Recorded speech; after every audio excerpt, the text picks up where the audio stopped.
नमस्कार मेरे प्यारे श्रोताओं, आज मैं आपके लिए एक अनोखी कहानी लेकर आई हूँ जो आपके दिल को छू जाएगी। तो बिना देर किए चलिए कहानी शुरू करते हैं। नौबतपुर राज्य के महाराज चितरंजन अति करुणामय और निष्पक्ष शासक थे। उनके राज्य में हर दिशा में समृद्धि और प्रसन्नता व्याप्त थी। राजा चितरंजन का एक छोटा भाई था, जयरंजन नामक। राजा चितरंजन की अपनी कोई संतान नहीं थी, इसीलिए वे अपने छोटे भाई जयरंजन के पुत्र विजयरंजन को अत्यधिक स्नेह करते थे। एक दिन दोनों भाई राज्य के किसी मुद्दे पर परस्पर संवाद कर रहे थे। तभी एक सेवक शीघ्रता से कक्ष में प्रविष्ट हुआ और अत्यधिक विचलित प्रतीत हो रहा था। गजब हो गया महाराज, गजब हो गया, सेवक चिल्लाया। क्या हुआ सेवक, तुम इतने व्याकुल क्यों हो? राजा चितरंजन ने पूछा। महाराज, सूचना यह है कि महारानी केतकी, आपके छोटे भाई की पत्नी सुहासिनी, झील में नौका विहार करते समय डूब गई हैं। वह नाव दुर्घटनाग्रस्त हो गई और कोई जीवित नहीं बचा। सेवक ने हड़बड़ाते हुए कहा, ओह मेरे भगवान, यह तूने क्या किया? राजा चितरंजन दुखी हो गए। अब इस परिवार में केवल राजा, उनका भाई और भतीजा विजयरंजन ही शेष थे। दोनों भाई दुख के महासागर में डूब गए थे। इस घटना के मात्र 2 दिन ही बीते थे कि अचानक जयरंजन पीड़ा से कराहने लगा। पलक झपकते ही उसका चेहरा पसीने से तर हो गया।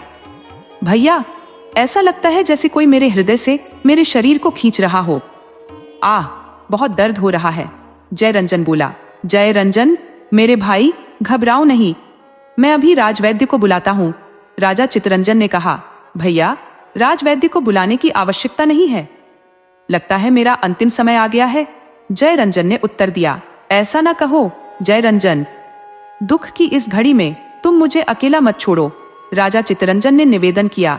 भैया, मृत्यु निकट है, मरने से पहले मैं आपसे कुछ मांगना चाहता हूँ, जयरंजन ने धीरे से कहा।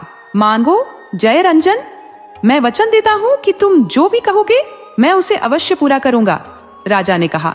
भैया, मेरे पश्चात विजयरंजन को पिता के स्नेह की कभी कमी ना होने देना, उसे अपने पुत्र की भांति पालना और उसकी रक्षा करना, जयरंजन ने कहा। जयरंजन, यह भी कोई कहने की बात है? विजयरंजन के सिवा अब मेरा इस संसार में और कौन है? विश्वास रखो, मैं विजयरंजन को पुत्र के समान ही पालूंगा। मेरी मृत्यु के बाद विजयरंजन ही इस देश का राजा होगा, इस बात का मैं तुम्हें वचन देता हूँ। मैं अपने प्राणों पर खेलकर भी विजयरंजन के जीवन की रक्षा करूंगा, राजा ने वचन दिया। आह भैया, अब मैं शांति से मर सकता हूँ, कहकर जयरंजन ने अपनी आंखें मूंद ली और अगले ही पल उसकी गर्दन एक ओर लुढ़क गई। जयरंजन, तुम भी मुझे छोड़कर चले गए, राजा ने दुखी मन से कहा। धीरे धीरे समय बीतने लगा। राजा ने अपने भतीजे को अपने पुत्र की तरह पाला और उसे किसी भी चीज की कमी महसूस नहीं होने दी। अब विजयरंजन युवा हो चुका था। एक दिन जब युवराज जंगल में शिकार खेलने के लिए गया हुआ था, तब महाराज के दरबार में एक पंडित जी आए जो ज्योतिष विद्या के ज्ञाता थे। राजा ने उनका स्वागत किया और उनसे युवराज विजयरंजन का भविष्य जानना चाहा। ज्योतिष महाराज ने अपनी गणना करने के पश्चात अकेले में महाराज को बताया। युवराज, विजयरंजन आपका वास्तविक पुत्र नहीं है। जी पंडित जी, तो? राजा ने पूछा। महाराज, मेरी विद्या कहती है कि कुछ समय के पश्चात युवराज आपके खिलाफ बगावत करने वाले हैं। मेरा सुझाव है कि आप उसे देश निकाला दे दें, क्योंकि वह शीघ्र ही आपको बंदी बनाकर स्वयं राजा बनने की चेष्टा करेगा। पंडित ने उत्तर दिया। नहीं, ऐसा नहीं हो सकता पंडित जी, वह तो मुझसे बहुत स्नेह करता है, राजा ने कहा। महाराज, मेरी विद्या कभी गलत नहीं होती, यही सत्य है कि वह शीघ्र ही आपको बंदी बनाकर स्वयं राजा बन जाएगा। इसलिए मेरा विचार है कि आप आज ही उसे देश निकाला दे दें, तो शायद आप बच सकते हैं, पंडित ने आग्रह किया। परंतु पंडित जी, मैंने उसके मरते पिता को वचन दिया था कि मैं हमेशा उसका ख्याल रखूंगा और मेरे बाद वही मेरा उत्तराधिकारी होगा। मैं वचन भंग नहीं कर सकता, राजा ने उत्तर दिया। महाराज, मेरा कार्य आपको सावधान करना था, आगे आपकी इच्छा, कहकर ज्योतिषाचार्य वहां से चले गए और महाराज गहरी चिंता में डूब गए। धीरे धीरे कुछ समय बीता और महाराज इस बात को लगभग भूल ही चुके थे। कुछ दिनों के बाद युवराज फिर से शिकार खेलने के लिए वन में गया। जैसे ही वह वन में पहुंचा, उसे एक अति सुंदर हिरण दिखाई दिया। युवराज ने अपना घोड़ा उस हिरण के पीछे लगा दिया, परंतु हिरण अत्यधिक तेज गति से उल्टा कूदता न जाने कहां झाड़ियों में छिप गया। युवराज सोचने लगा, हिरण तो कहीं दिखाई नहीं दे रहा, कहाँ चला गया वह? तभी उसकी दृष्टि एक ओर पड़ी। उसने देखा कि एक ऋषि महाराज नदी में स्नान कर रहे थे। मुझे उनके पास जाकर हिरण के बारे में पूछना चाहिए, शायद उन्होंने उसे देखा हो। विजय रंजन घोड़े से उतरकर ऋषि की ओर चल पड़ा। ऋषि के पास पहुंचकर उसने पूछा, ऋषिवर, क्या आपने इस ओर से किसी हिरण को जाते हुए देखा है? ऋषि ने गर्दन उठाकर उसकी ओर देखा। तुम मुझसे हिरण के विषय में क्यों पूछ रहे हो युवक? मैं उसका शिकार करना चाहता हूँ, विजय रंजन ने उत्तर दिया। युवक, क्या एक निरीह जानवर को अपने शौक के लिए मारना उचित है? ऋषि की बात सुनकर विजय रंजन की त्योरियां चढ़ गईं और वह क्रोधित होकर बोला, ऋषि, जानते हो कि तुम किससे बात कर रहे हो? मैं नौबतपुर का युवराज विजय रंजन हूँ। जल्दी से उस हिरण के बारे में मुझे बता दो। युवराज, मेरी बात मान जाओ और उस बेजुबान हिरण का पीछा करना छोड़ दो। शिकार के अलावा मन को बहलाने के और भी कई साधन हैं इस दुनिया में। तुम उन साधनों से अपना मन बहलाओ। हिरण को मारकर उसकी हत्या का पाप अपने सिर पर मत लो। मूर्ख ऋषि, तुम बहुत बोलते हो। मुझे तुम्हारी इस उद्दंडता का मजा चखाना ही पड़ेगा, विजय रंजन ने क्रोधित होकर कहा। ऋषि हंस पड़े और बोले, युवराज, तुम किस प्रकार मुझे मजा चखाओगे? जरा मैं भी तो जानूं। अभी लो, मैं अभी दिखाता हूँ, विजय रंजन ने कहा और अगले ही पल उसने ऋषि के मुंह पर एक थप्पड़ जड़ दिया। ऋषि क्रोध से आग बबूला हो गए। युवराज, तुम्हें बहुत गुमान है तुम्हारे ऊपर, पर मैं चाहूं तो अभी तुम्हें श्राप देकर भस्म कर सकता हूं, परंतु मैं ऐसा नहीं करूंगा। तुम्हें तुम्हारे पिता के हाथों तुम्हारी इस दृष्टि का दंड दिलवाए बिना मैं नहीं रहूंगा। यदि ऐसा नहीं हुआ तो मेरा नाम भी कृपाचार्य नहीं, ऋषि ने उत्तर दिया। विजय रंजन ने हंसते हुए कहा, लगता है थप्पड़ खाकर भी तुम्हारी अक्ल ठिकाने नहीं आई। युवराज, ये थप्पड़ तुम्हें बहुत महंगा पड़ेगा, बहुत ही महंगा। ऋषि ने क्रोध भरी दृष्टि विजय रंजन पर डाली और वहां से चले गए। ऋषि के जाने के बाद विजय रंजन सोचने लगा, इस ऋषि ने शिकार का सारा मजाक किरकिरा कर दिया। फिर विजय रंजन बिना शिकार किए ही नौबतपुर की ओर वापस चल पड़ा। जैसे ही वह अपने महल के बाहर पहुंचा, एक सेवक आया और बोला, युवराज, महाराज ने आपको इसी समय दरबार में बुलाया है। महाराज ने मुझे दरबार में बुलाया है? लेकिन क्यों? विजय रंजन ने पूछा। कारण मुझे नहीं पता, युवराज, सेवक ने उत्तर दिया। कुछ देर बाद जब वह दरबार में पहुंचा, वहां वह ऋषि पहले से ही मौजूद थे। उसे देखते ही विजय रंजन ने सोचा, अरे, यह तो वही ऋषि है जिसे मैंने वन में थप्पड़ मारा था। क्या यह ऋषि वास्तव में ही पिताजी महाराज से मेरी शिकायत करने आ गया? विजय रंजन राजा चितरंजन के पास जाकर बोला, पिताजी महाराज, आपने मुझे किस लिए दरबार में बुलवाया है? विजय रंजन, यह ऋषिवर तुम्हारी शिकायत लेकर हमारे पास आए हैं। क्या सचमुच ही तुमने इन्हें थप्पड़ मारा है? राजा चितरंजन ने पूछा। सारी बात सुनकर विजय रंजन सकपका गया। पिताजी महाराज, हाँ, मैंने ही इस साधु को थप्पड़ मारा था। लेकिन क्यों? राजा ने पूछा। इस साधु ने मुझे हिरण का शिकार करने से रोका था और मेरे साथ बहुत ही उद्दंडता से पेश आया था, इसीलिए मैंने इस साधु को थप्पड़ मारा, विजय रंजन ने उत्तर दिया। युवराज, क्या मानवता का पाठ पढ़ाना उद्दंडता है? क्या किसी निर्दोष जानवर के बचाव में बोलना उद्दंडता है? राजा चितरंजन के प्रश्नों का उत्तर विजय रंजन नहीं दे पाया। यह सब देखकर राजा ने युवराज से कहा, युवराज, तुमने इस देवता तुल्य ऋषि का अपमान किया है, इसीलिए हमारा आदेश है कि तुम इसी समय भरे दरबार में इनसे क्षमा मांगो। पिताजी, यह आप क्या कहते हैं? विजय रंजन ने चौंकते हुए पूछा। मैं ठीक कहता हूँ युवराज, इस ऋषि को थप्पड़ मारकर तुमने घोर अपराध किया है, तुम्हें इनसे क्षमा मांगनी ही होगी, राजा ने कठोर स्वर में कहा। विजय रंजन सोचने लगा, पिताजी महाराज का आदेश तो टाला नहीं जा सकता। मन ही मन क्रोध से कांपते हुए विजय रंजन ने हाथ जोड़कर ऋषि से कहा, ऋषि महाराज, सचमुच मैंने आपका बहुत अपमान किया है, मुझे क्षमा कर दीजिए। युवराज, मैंने वन में तुमसे जो कहा था वह करके दिखा दिया, अब मेरे दिल को चैन मिल गया है, ऋषि ने कहा और दरबार से चले गए। विजय रंजन भी क्रोध में उबलता हुआ दरबार से अपने महल में पहुंच गया। वह मन ही मन बहुत क्रोधित हो रहा था और सोच रहा था, आज भरे दरबार में पिताजी ने मेरा अपमान कर दिया। एक साधारण ऋषि से मुझे भरे दरबार में क्षमा मांगनी पड़ी। दरबार में उपस्थित लोग मेरी खिल्ली उड़ा रहे होंगे।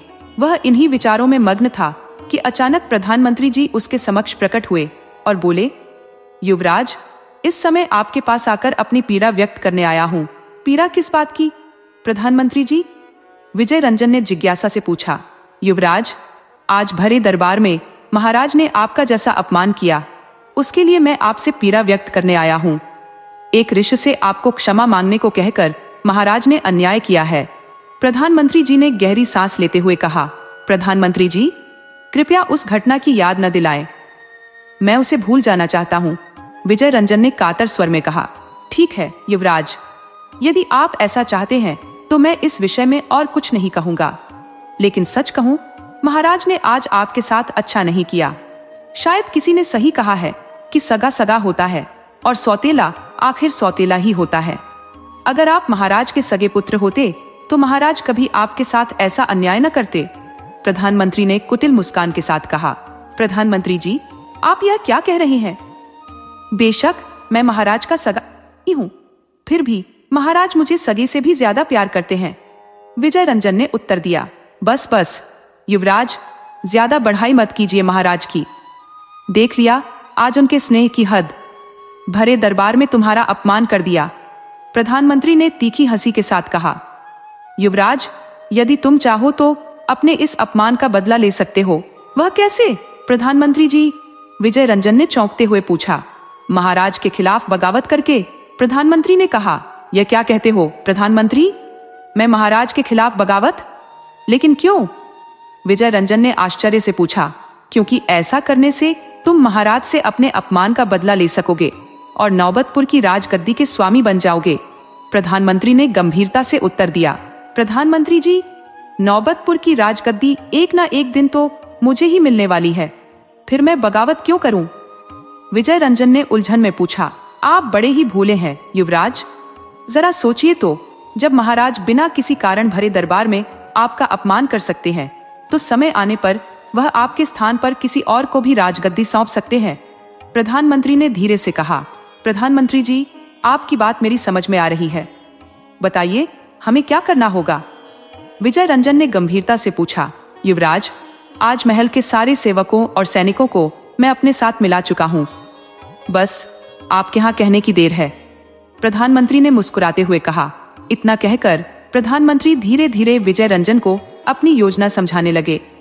सारी योजना समझने के बाद विजय रंजन ने कहा, प्रधानमंत्री जी, योजना तो आपने बहुत ही अच्छी बनाई है। तो चलिए इसी समय अपनी योजना को पूरा किया जाए। फिर वे दोनों राजा चितरंजन के महल की ओर चल पड़े। तुरंत ही वे राजा चितरंजन के शयन कक्ष में पहुंचे। महाराज, भरे दरबार में आज मेरा अपमान करके आप चैन की नींद सो रहे हैं? विजय रंजन ने क्रोधित स्वर में कहा। युवराज, यह तुम किस तरह की बात कर रहे हो? तुम इतने उद्दंड कब से हो गए? क्या तुम्हें पता नहीं कि पिता से किस प्रकार बात की जाती है? राजा चितरंजन ने गुस्से में कहा। पिता? किसका पिता? कैसा पिता? मेरा कोई पिता नहीं है। विजय रंजन ने तमतमाते हुए कहा। विजय रंजन, ये तुम क्या कह रहे हो? राजा ने आश्चर्य से पूछा। मैं सही कह रहा हूं महाराज। कान खोलकर सुन लो। आपने बहुत दिनों तक राजगद्दी का सुख भोग लिया है। आज से इस राजगद्दी का सुख मैं भोगूंगा। विजय रंजन ने कठोर स्वर में कहा। मैं अभी तुम्हारे इस उद्दंडता का इंतजाम किए देता हूँ। क्रोध में कांपते हुए राजा ने अपने सैनिकों को बुलाया। अरे कोई है? सैनिकों ने कक्ष में प्रवेश किया और राजा ने आदेश दिया, इन दोनों दुष्टों को पकड़ लो और ले जाकर कारागार में बंद कर दो। आदेश पाकर सैनिक चुपचाप खड़े रहे। यह देखकर राजा ने कहा, क्या बात है सैनिकों, तुम मेरे आदेश का पालन क्यों नहीं करते? चितरंजन, अब यह तुम्हारे नहीं बल्कि हमारे सैनिक हैं। यह हमारे आदेश का पालन करेंगे। वक्त बदल चुका है चितरंजन। तुम्हें विश्वास नहीं होता तो अभी सबूत देख लो। प्रधानमंत्री सर्वजीत ने सैनिकों को आदेश दिया। सैनिकों, इस बूढ़े शेर को गिरफ्तार करके कारागार में डाल दो। सैनिकों ने तुरंत आगे बढ़कर राजा चितरंजन को पकड़ लिया और उसे ले जाकर कारागार में डाल दिया। इसके बाद प्रधानमंत्री ने कहा, युवराज, आज से आप हमारे नए महाराज हैं। विजय रंजन के मुख पर प्रसन्नता की रेखाएं खींच आईं। यह देखकर प्रधानमंत्री ने कहा, युवराज, सभी सैनिकों और सेवकों को हमने अपनी ओर मिला लिया है। अब नौबतपुर की प्रजा को अपने विश्वास में लेना है। उसके बाद शीघ्र ही आपको नौबतपुर का राजा घोषित कर दिया जाएगा। दूसरे दिन प्रधानमंत्री सर्वजीत ने राज दरबार में घोषणा की। बड़े ही दुख के साथ यह घोषणा की जाती है कि कल रात से महाराज चितरंजन का कोई अता पता नहीं है। सुबह होने पर जब सेवक उनके शयन कक्ष में गए तो शयन कक्ष खाली पड़ा था। पता नहीं महाराज बिना बताए कहाँ चले गए। हम उनकी खोज में चारों दिशाओं में गुप्तचरों को भेज रहे हैं। हमें विश्वास है कि गुप्तचर शीघ्र ही महाराज को खोज निकालेंगे। ये घोषणा सुनकर दरबार में सन्नाटा छा गया। हर कोई इस घोषणा को सुनकर दुखी हो उठा। इधर कारागार में कैद चितरंजन सोच रहे थे, जब विजय रंजन और सर्वजीत ने मुझे कारागार में दलवाही दिया है तो वे मुझे मार भी सकते हैं। इससे पहले कि वे अपनी चाल में सफल हो जाएं, मुझे कारागार से भाग जाना चाहिए। राजा चितरंजन महल के सभी रास्तों से परिचित थे। वह उठे और उन्होंने कारागार की एक दीवार पर 5 मुक्के मारे।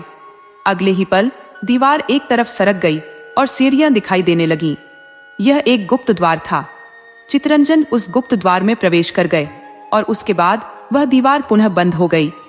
राजा चितरंजन शीघ्रता से उस गुप्त रास्ते की ओर आगे बढ़ने लगे। कुछ देर बाद ही वह गुप्त रास्ते से होते हुए नगर के बाहर एक वन में जा निकले। इधर कारागार के पहरेदार ने जाकर प्रधानमंत्री को सूचना दी। प्रधानमंत्री जी, महाराज चितरंजन कारागार के कक्ष से गायब हो गए हैं। क्या? प्रधानमंत्री ने चौंकते हुए कहा। ओ, लगता है चितरंजन किसी गुप्त रास्ते से भाग निकले हैं। वह सोचने लगे, चितरंजन भाग गया तो कोई बात नहीं, अब मुझे अपनी बनाई योजना में थोड़ा परिवर्तन करना होगा। इधर वन में भटकते भटकते राजा चितरंजन की भेंट ऋषि कृपाचार्य से हो गई। यह वही ऋषि थे जिन्हें एक समय युवराज ने थप्पड़ मारा था। ऋषि ने कहा, महाराज, आप इस हालत में इस वन में? जी हाँ ऋषिवर। और फिर राजा ने सारी घटना ऋषि को बता दी। राजा की बात सुनकर ऋषि राजा को अपनी कुटिया में ले गए और उन्हें जलपान करवाया। इसके बाद ऋषि बोले, आप बिल्कुल भी चिंता न करें महाराज, आप कुछ समय तक यहीं रहें। सही समय आने पर मैं स्वयं आपको बताऊंगा और उस समय आप अपने राज्य वापस जाइएगा। तब तक आप यहीं पर रहिए। इधर सर्वजीत ने देशमुख नाम के एक आदमी को अपने महल में बुलवाया।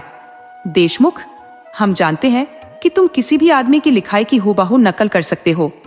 आज तुम्हें महाराज चितरंजन की लिखाई की नकल करनी है। जो आज्ञा। प्रधानमंत्री जी, बताइए मुझे क्या लिखना है। ठीक है, तुम लिखो। जैसे जैसे सर्वजीत बोलता गया, देशमुख वही पत्र में लिखता चला गया। प्रधानमंत्री ने एक धन की थैली उस आदमी को दी और कहा, लो देशमुख, यह तुम्हारा पुरस्कार। ध्यान रहे, इस बात का पता किसी को नहीं चलना चाहिए कि मैंने तुमसे यह पत्र लिखवाया था। आप निश्चिंत रहें, मैं हमेशा इस बात का ध्यान रखूंगा। देशमुख ने उत्तर दिया। अगले दिन राज दरबार में प्रधानमंत्री, युवराज और दरबारियों के अलावा प्रजा के कई लोग भी आए हुए थे। प्रधानमंत्री ने कहा, प्रजाजनों, हमारे गुप्तचरों के द्वारा चारों ओर महाराज की खोज की गई, लेकिन महाराज का कोई पता नहीं चला। राज सिंहासन महाराज की अनुपस्थिति में कई दिनों से खाली पड़ा है। यदि आप लोगों की सहमति हो तो युवराज को नौबतपुर का नया राजा घोषित कर दिया जाए। सर्वजीत की घोषणा सुनकर दरबार में उपस्थित सभी लोगों ने एक स्वर में कहा, हमें कोई आपत्ति नहीं है। हम विजय रंजन को अपना नया राजा स्वीकार करते हैं। ठीक है, तब मैं युवराज विजय रंजन का राज तिलक करता हूँ, प्रधानमंत्री ने कहा। तभी एक आदमी ने राज दरबार में प्रवेश किया और बोला, ठहरो। प्रधानमंत्री ने चौंक कर उस आदमी की ओर देखा। कौन हो तुम? मैं मंगलदास हूँ और महाराज चितरंजन का पत्र लेकर आया हूँ। तुम महाराज का पत्र लाए हो? लेकिन महाराज कहाँ पर है? आप इस पत्र को पढ़ लीजिए, आपको स्वयं पता लग जाएगा कि महाराज इस समय कहाँ पर है। प्रधानमंत्री सर्वजीत ऊंची आवाज में उस पत्र को पढ़ने लगे। पत्र में लिखा था, मैं महाराज चितरंजन घोषणा करता हूँ कि विश्वासघाती विजय रंजन को कैद में डाल दिया जाए और स्वामी भक्त प्रधानमंत्री सर्वजीत को नौबतपुर का नया राजा घोषित कर दिया जाए। विजय रंजन ने राजगद्दी की खातिर हमें मारना चाहा, लेकिन हम जान बचाकर उसकी कैद से भाग आए। अब हमें राजपाट में कोई दिलचस्पी नहीं है। हम राज सुख से विरक्त हो चुके हैं, इसीलिए हम तपस्या करने के लिए हिमालय पर्वत पर जा रहे हैं। हमारे आदेश का तुरंत पालन किया जाए। राजा चितरंजन, युवराज विजय रंजन की तो सिट्टी पिट्टी गुम हो गई। वह मन ही मन सोचने लगा, अरे सिर मुंडाते ही ओले पड़ गए। दरबारी क्रोध से भड़क उठे थे। विजय रंजन के कारण ही महाराज राज्य छोड़कर गए हैं। महाराज के आदेश का पालन करते हुए विजय रंजन को तुरंत गिरफ्तार किया जाए। प्रधानमंत्री सर्वजीत ने तुरंत सैनिकों को आदेश दिया, सैनिकों, विजय रंजन को ले जाकर कारावास में बंद कर दो। आदेश पाकर सैनिक विजय रंजन की ओर बढ़ चले। अच्छा हुआ समय पर महाराज का पत्र मिल गया, वरना हम तो तुम्हें ही राजा बनाने चले थे। युवराज सोचने लगा, जरूर इसमें सर्वजीत की कोई चाल है। मैं इस धूर्त के जाल में बुरी तरह से फंस गया हूं। अब मेरा बचना मुश्किल है। शीघ्र ही सैनिकों ने विजय रंजन को पकड़कर कारागार में डाल दिया। इधर राज दरबार में सर्वजीत कह रहा था, प्रजाजनों, अब मेरे लिए क्या आदेश है? प्रजा ने कहा, हम आपको अपना नया राजा स्वीकार करते हैं। महाराज चितरंजन का आदेश हम स्वीकार करते हैं। उसी समय सर्वजीत को नया राजा घोषित कर दिया गया। उसी शाम सर्वजीत खुशी से झूमता हुआ कारागार में युवराज के पास पहुंचा। देखो युवराज, राजा बनकर मैं कैसा लगता हूँ। सर्वजीत, तुमने मेरे साथ घिनौनी चाल खेली है। तूने जो चाहा वह तुझे मिल गया। अब मेरी तुझसे एक प्रार्थना है, तू मुझे मार दे। मैं जीवित रहूंगा तो हर पल मेरी अंतर आत्मा मुझे इस बात के लिए कचोटती रहेगी कि मैंने तुझ जैसे सपूले के कहने में आकर अपने देवता समान पिता के साथ विश्वासघात किया। मुझे मार दे सर्वजीत, मुझे मार दे। यह सुनकर सर्वजीत ठहाके मारकर हंसने लगा और बोला, विजय रंजन, तू क्या समझता है मैं तुझे इतनी जल्दी मार दूंगा? नहीं, मैं तुझे तड़पा तड़पा कर मारूंगा। नहीं, ऐसा मत कर सर्वजीत, मुझे मार दे, मैं तेरे हाथ जोड़ता हूं। सर्वजीत ने विजय रंजन की एक भी न सुनी और अट्टहास करता हुआ वहां से चला गया। अब इस घटना को कई माह बीत चुके थे। इधर महाराज चितरंजन वन में ऋषि के साथ अपना जीवन निर्वाह कर रहे थे। एक दिन ऋषि ने राजा से कहा, महाराज, अब वह समय आ गया है जब आपको वापस अपने राज्य जाना चाहिए। मैंने अपने योग बल से यह जान लिया है कि युवराज इस समय कारागार में है। दुष्ट प्रधानमंत्री ने उसके साथ छल और विश्वासघात किया। इस समय प्रधानमंत्री सर्वजीत ही राज सिंहासन पर बैठा है। यह तो विजय रंजन के साथ बहुत ही बुरा हुआ। अब मैं अकेला क्या कर सकता हूँ ऋषिवर? अब बाजी मेरे हाथों में नहीं है, सर्वजीत के हाथों में है। इसकी तुम फिक्र न करो राजन, तुम मेरे साथ राज दरबार में चलोगे। फिर ऋषि ने राजा को कुछ समझाया और महाराज ने अपनी वेशभूषा बदल ली और एक साधु का वेश धारण कर लिया। वे दोनों सर्वजीत के राज दरबार में पहुंचे, जहां उन्हें कोई पहचान ना सका। सर्वजीत ने कहा, कहो साधु महाराज, हम आपकी क्या सेवा कर सकते हैं? आपको दान में धन चाहिए होगा, बताओ कितना धन दें आपको? मुझे तो तेरा राज सिंहासन चाहिए राजन। दुष्ट साधु, तेरी इतनी हिम्मत? अगले ही पल ऋषि ने कहा, धूर्त सर्वजीत, जिसे तू दुष्ट कहता है वह इस देश का राजा चितरंजन है। क्या चितरंजन? हाँ, अच्छी तरह से देख ले। यह कहते हुए राजा चितरंजन ने साधु का चोला उतारा और अपने असली रूप में आ गया। महाराज को देखते ही पूरे दरबार में सनसनी फैल गई। तब ऋषि महाराज ने दरबार में उपस्थित लोगों से कहा, सज्जनों, मैं ऋषि कृपाचार्य हूँ। राजा चितरंजन ने ऐसा कोई पत्र नहीं लिखा था जिसमें सर्वजीत को राजा बनाने की घोषणा की गई हो। वह सर्वजीत की एक चाल थी। यह कहकर ऋषि ने सारी बात विस्तार पूर्वक लोगों को समझाई। सर्वजीत हक्का बक्का यह सब कुछ देख रहा था। सारी बातें जानकर सभी दरबारी और प्रजाजन भड़क उठे और सर्वजीत को पकड़कर उसकी पिटाई करने लगे। वह माफी मांगता रहा, परंतु किसी ने उसकी एक भी न सुनी। भीड़ उसे तब तक मारती रही जब तक वह बेदम होकर गिर न गया। इसके बाद राजा चितरंजन ने युवराज को कारागार से निकलवाया। पिताजी, महाराज, आप मुझे माफ कर दीजिए। दुष्ट सर्वजीत के बहकावे में आकर मैंने आपको बहुत ही दुख पहुंचाया। युवराज, वह एक दुर्घटना थी और दुर्घटना को भूल जाना ही अच्छा होता है। विजय रंजन को अपनी भूल का एहसास हो गया था और राजा चितरंजन ने फिर से अपना राजपाट संभाल लिया।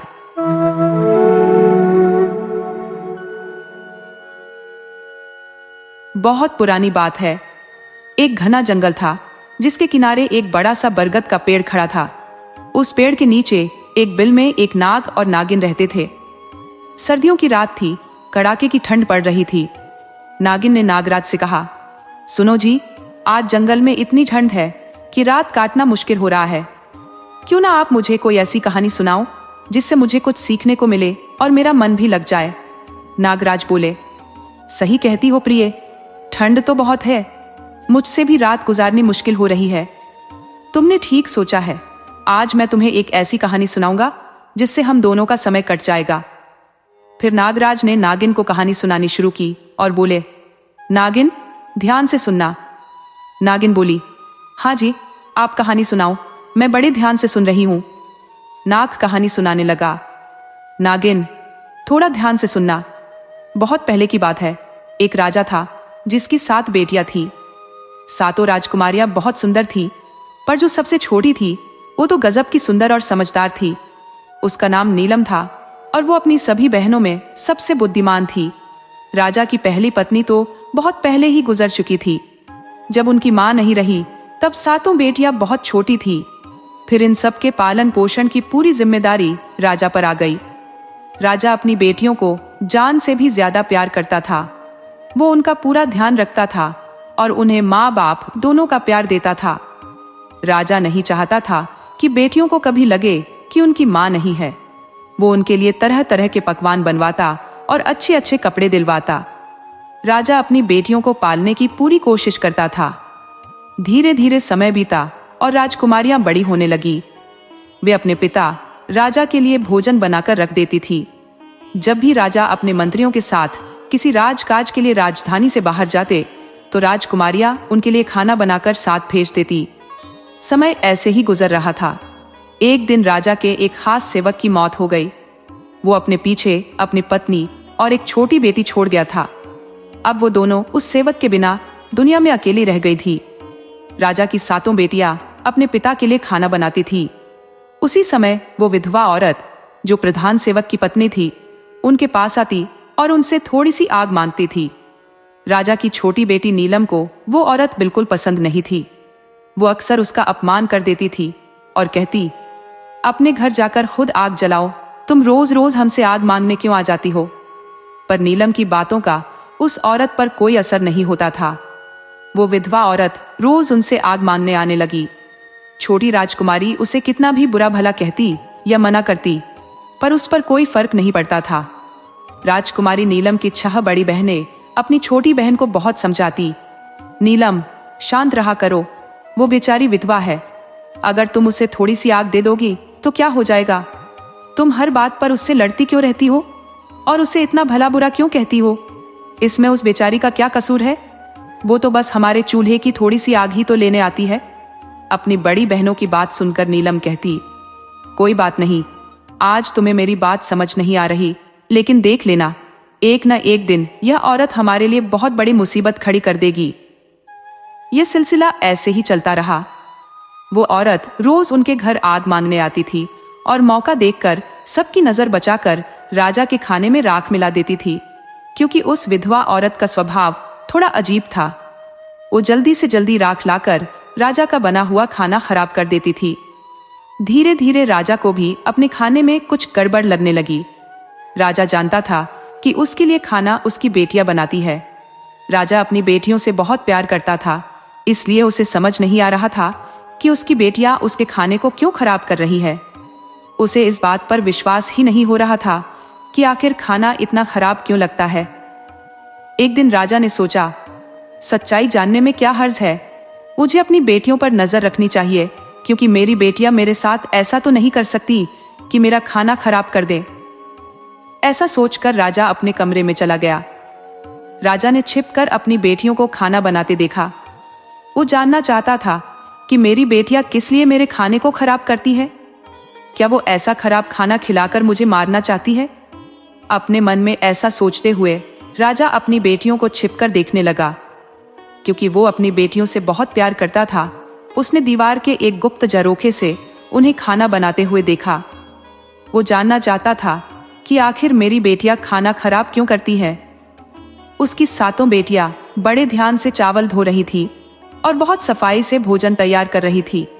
जैसे ही सभी तरह के पकवान बनकर तैयार हुए, राजा ने देखा कि उसकी बेटियों ने बहुत सावधानी और सफाई के साथ भोजन को चूल्हे से हटाकर रख दिया। इसके बाद राजा ने जो देखा उसे देखकर वो हैरान रह गया। राजा ने देखा कि प्रधान की विधवा औरत आग लेने के लिए उनके घर आई और उसने अपने घर का खाना पकाने के लिए आग मांगी। तभी छोटी बेटी नीलम उस पर गुस्सा हो गई और उसे भला बुरा कहने लगी। नीलम उससे कहने लगी, जब देखो मुंह उठाकर आग मांगने चली आती हो। फिर नीलम की दूसरी बहनों ने नीलम को समझाया, कोई बात नहीं नीलम, आग ही तो मान रही है, तुम गुस्सा मत करो। जब वो आग लेकर जाने लगी तो उसने राजकुमारियों की नजर बचाकर सारे खाने में राख मिला दी। इस तरह उसने सबसे नजरें बचाकर राजा का सारा खाना खराब कर दिया। अब राजा ने देखा कि उसकी बेटियों ने तो बहुत सफाई से और सुंदर तरीके से खाना बनाया था, लेकिन प्रधान की पत्नी ने आग लेने के बहाने खाने में राख मिला दी। तो राजा को बहुत गुस्सा आया। उसने तुरंत अपने दरबार में आसन लगाया और अपने सैनिक को प्रधान की पत्नी को पकड़कर लाने को भेजा। उसने कहा, प्रधान की पत्नी को मेरे सामने तुरंत हाजिर करो। विधवा औरत को राजा के दरबार में लाया गया। जब राजा ने उससे सारी घटना के बारे में पूछा तो उस विधवा औरत ने कहा, महाराज, मुझे माफ करें, मैं तो बस एक खेल खेल रही थी और मैं ये देखना चाहती थी कि आप कितने समझदार हैं और कैसे इस समस्या का हल निकालते हैं। वो औरत राजा की तारीफ करते हुए कहने लगी, महाराज, आप तो बहुत ही न्यायप्रिय और समझदार है। इस तरह उस औरत ने राजा को अपनी मीठी मीठी बातों में उलझा दिया। उसकी ऐसी बातें सुनकर राजा भी उसकी समझदारी पर बहुत खुश हुआ और उस पर मोहित भी हो गया। राजा ने उसे दंड देने की बजाय उसे रानी बनाने का फैसला कर लिया। इस तरह उसने उससे शादी कर ली। अब प्रधान की विधवा पत्नी शादी करके राजमहल में आ गई। अब वो विधवा से रानी बन गई। ये नई रानी राजा की पहली पत्नी से जन्मी 7 बेटियों से बहुत नफरत करती थी। वो चाहती थी कि किसी भी तरह ये 7 राजकुमारियां महल से निकल जाएं। राजकुमारियों को महल से निकालने के लिए वो नई नई साजिशें रचने लगी और सोचने लगी कि जैसे भी हो उन्हें किसी भी तरह महल से भगा देने के बाद राजा की सारी धन संपत्ति और सारा ऐशो आराम केवल उसके और उसकी अपनी बेटी के लिए होगा। वो चाहती थी कि उसकी अपनी बेटी राजमहल में राजकुमारी बनकर रहे, लेकिन राजा अपनी बेटियों को बहुत प्यार करता था। उसे अपनी बेटियों से बहुत लगाव था। राजा अपनी बेटियों को बिल्कुल भी दुख में नहीं देख सकता था। दूसरी ओर नई रानी हर तरह से राजा की बेटियों को दुखी करना चाहती थी। वो उन्हें पूरा दिन घर के कामों में लगाए रखती थी। धीरे धीरे अब वो राजा की 7 बेटियों को भरपेट खाना भी नहीं देती थी। वो उन्हें बहुत कम खाना देती थी और धीरे धीरे उनकी दूसरी जरूरतों और सुख सुविधाओं को कम करती जा रही थी। इस तरह 7 बहनों पर हर तरह से दुखों का पहाड़ टूट पड़ा। इसके उलट प्रधान की पत्नी, जो अब रानी बन गई थी और उसकी बेटी को हर तरह की सुख सुविधा मिलने लगी थी, वो राजकुमारियों की तरह महल में रहने लगी थी। महल में रानी अपनी बेटी को राजकुमारी बनाकर रखती और उसे एक राजकुमारी की तरह ही जीवन जीने के लिए प्रोत्साहित करती रहती थी। रानी अपनी बेटी के लिए अच्छे अच्छे पकवान बनवाती, अच्छे अच्छे कपड़े पहनाती और उसके लिए अच्छी अच्छी चीजें जमा करती। उसने राजा की पहली पत्नी से जो 7 बेटियां थी, उन सभी को सभी प्रकार के सुखों से वंचित कर दिया था। सभी बहनें बहुत दुखी और उदास रहती थी। एक दिन बहुत अधिक परेशान होकर वे 7 बहनें महल के बाहर अपनी माँ की समाधि पर जाकर रोने लगी। वहां जाकर वे अपनी माँ से कहने लगी, माँ, क्या तुम अपनी बेसहारा, लाचार, बेबस बेटियों को नहीं देख सकती हो? हम सब कितनी दुखी है माँ। हमारी सौतेली माँ हम पर कितने जुल्म ढा रही है। हम भूख प्यास से तड़प रही है माँ, अब क्या करें? धीरे धीरे यह उनका रोज का काम हो गया था। दिन में जब भी वे दुखी होती तो 7 बहनें अपनी माँ की समाधि पर चली जाती और रोते हुए अपनी माँ से अपना दुख कहती। एक दिन जब वे सभी अपनी माँ की कब्र पर बैठी रो रही थी और सिसकियां भर रही थी, तभी उन्होंने देखा कि उनकी माँ की समाधि पर एक बहुत ही सुंदर अनार का पेड़ उगाया है और जल्दी ही वो पौधा पूरी तरह से ताजे, सुंदर और स्वादिष्ट फलों से भर गया। अब वे सभी 7 बहनें उन फलों को खाकर अपनी भूख शांत करने लगी। हर रोज जब उनकी सौतेली माँ उन्हें खाने के लिए पर्याप्त भोजन नहीं देती थी, तब वे 7 बहनें अपनी माँ की समाधि पर आकर इस तरह से अनार के फलों को खाकर अपनी भूख शांत करने लगी। आगे चलकर सब बहनों ने अपनी सौतेली माँ के द्वारा दिया जाने वाला घटिया भोजन खाना बंद कर दिया और केवल अनार के फलों को खाकर ही जीवित रहने लगी, क्योंकि वो अनार का पेड़ एक अद्भुत पेड़ था।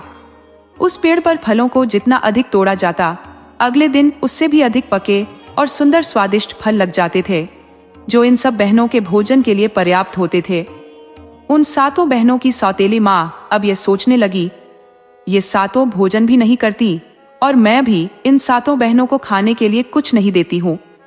मैं इन्हें इतना दुखी करती हूँ और सारे दिन इनसे इतने काम करवाती हूँ, फिर भी ये सभी इतनी सुंदर और स्वस्थ कैसे दिखाई दे रही है?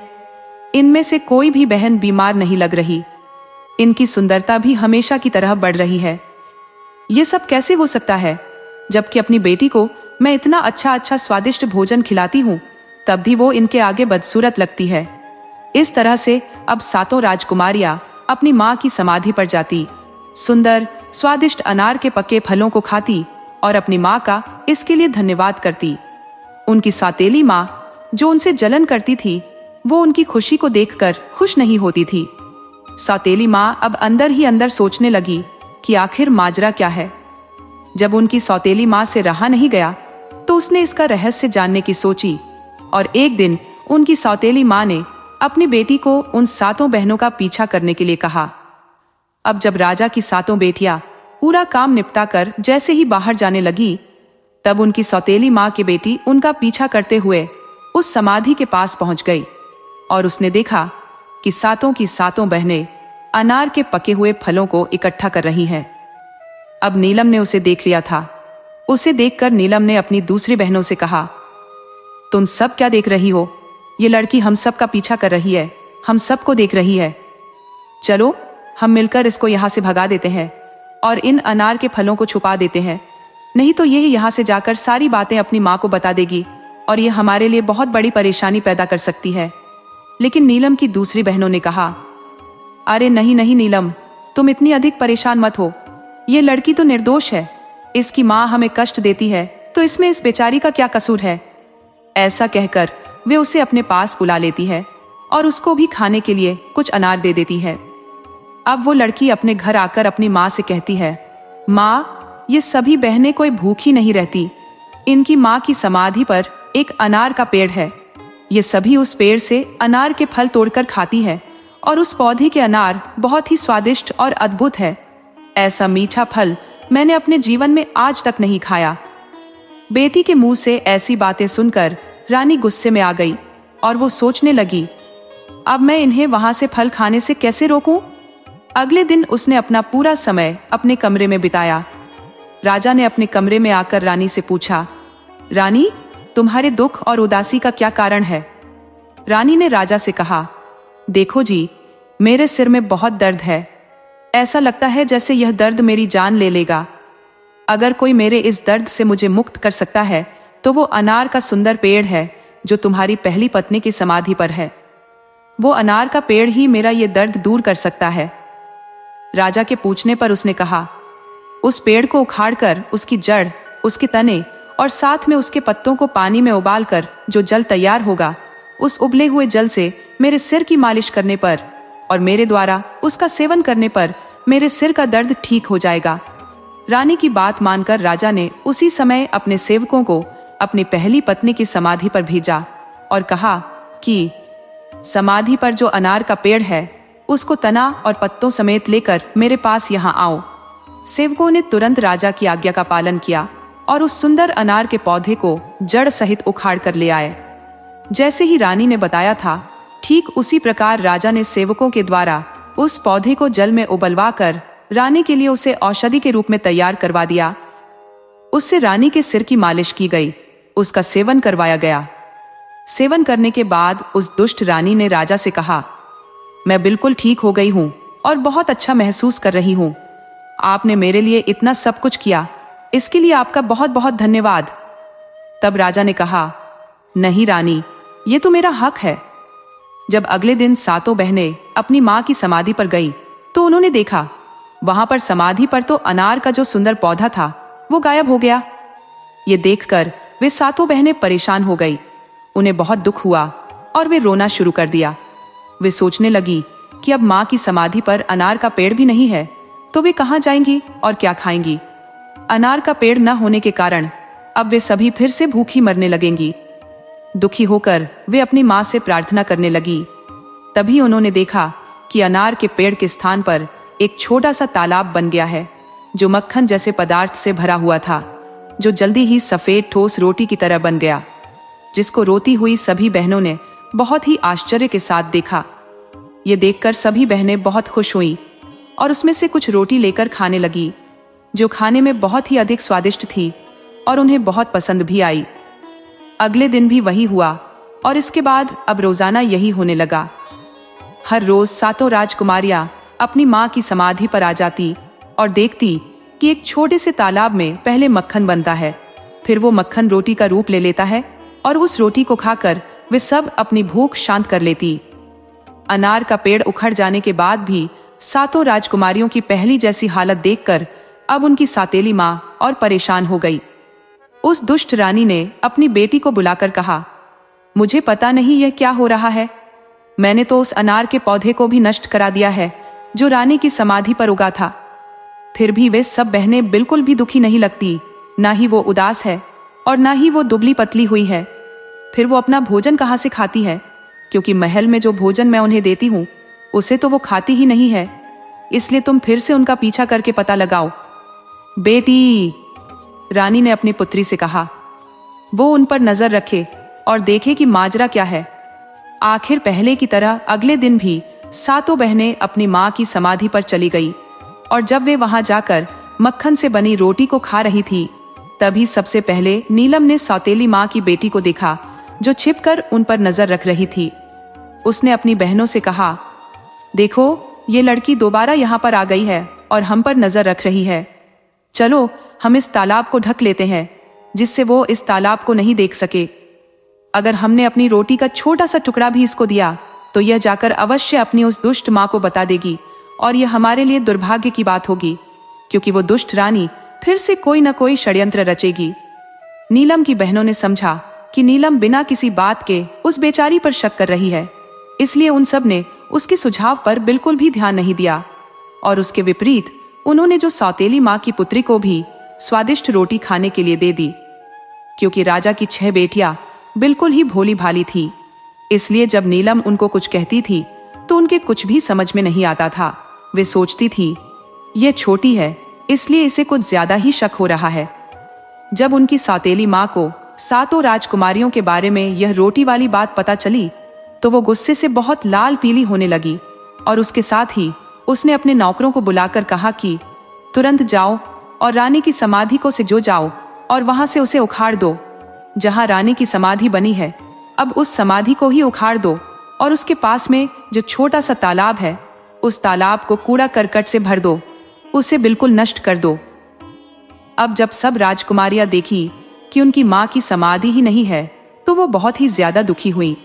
वे सातों बहनें जोर जोर से रोने लगी, क्योंकि अब तो उनके पास कोई और चारा ही नहीं था। इस पर भी रानी संतुष्ट नहीं हुई।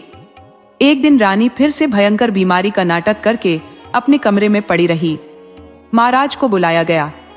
महाराज ने आकर रानी को बीमारी का कारण जानना चाहा तो राजा ने कहा, चाहे कुछ भी हो जाए, चाहे मेरा साम्राज्य बिक जाए, मैं तुम्हारी बीमारी को ठीक करने के लिए तुम्हें अच्छे से अच्छे वैद्य को दिखाऊंगा और तुम्हें बिल्कुल ठीक कर दूंगा। लेकिन वो रानी तो अपनी चाल चल रही थी। वो तो स्वभाव से ही दुष्ट थी और वो दुष्ट रानी कहने लगी, इतना कुछ करने की जरूरत नहीं है, मेरे जीवन को तो केवल तुम्हारा एक छोटा सा कार्य ही बचा सकता है। राजा ने कहा, रानी तुम कहो तो सही, तुम जो कहोगी मैं उसे अवश्य पूरा करूंगा। इसके लिए मैं तुमसे प्रतिज्ञा करता हूं। फिर रानी ने कहा, महाराज मेरे जीवन को बचाने के लिए तुम एक कार्य कर दो।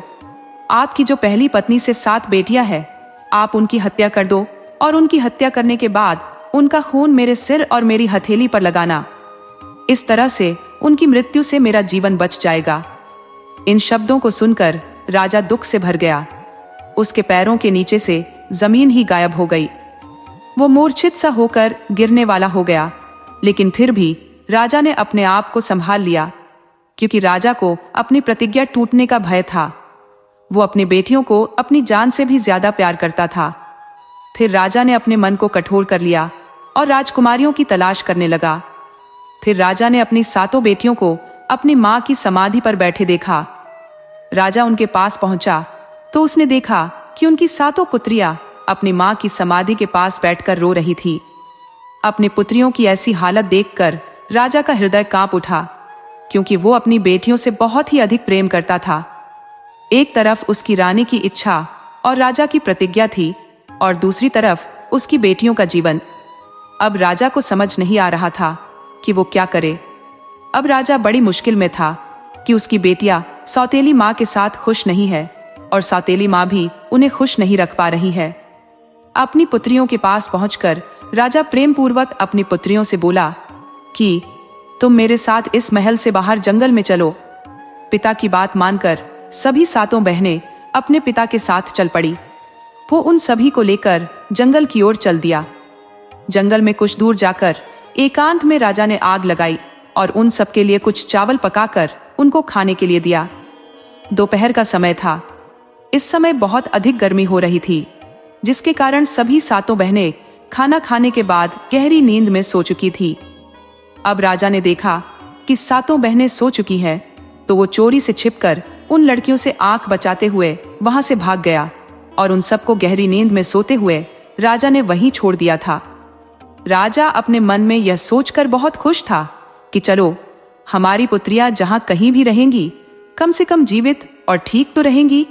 अपनी सौतेली मां के अत्याचारों से तो बची रहेंगी या कहीं जाकर अपना जीवन गुजार लेंगी। साथ ही उसने भगवान से प्रार्थना की कि वे इस एकांत जंगल में उसकी पुत्रियों को भूखे प्यासे किसी जानवर के भोजन के रूप में मृत्यु को प्राप्त हो जाने से बचाए। राजा इस प्रकार सोचते हुए बार बार भगवान से प्रार्थना करते हुए वहां से चला गया। राजा ने वापस आते समय जंगल में एक हिरण को मारा और उसके खून को लेकर महल में वापस आ गया। अब राजा ने रानी के सिर और हथेली पर उस हिरण के खून को लगा दिया। उस दुष्ट रानी ने सोचा, राजा ने सच में सातों राजकुमारियों को मार दिया है। उसने राजा से कहा, अब मैं बिल्कुल ठीक हूं महाराज, बहुत ठीक महसूस कर रही हूं।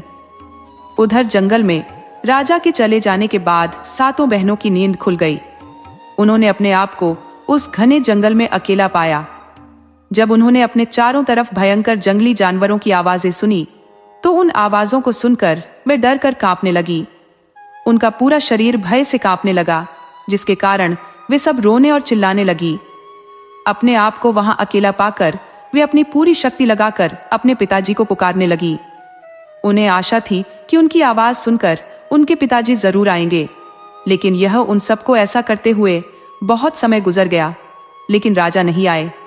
उन सबको अपनी आवाज के सिवाय ऐसा सुनाई दे रहा था कि वहां पर इनके अतिरिक्त वहां कुछ भी नहीं था। ठीक उसी दिन उस जंगल में एक दूसरे पड़ोसी राज्य के 7 राजकुमार वहां शिकार खेलने के उद्देश्य से आए।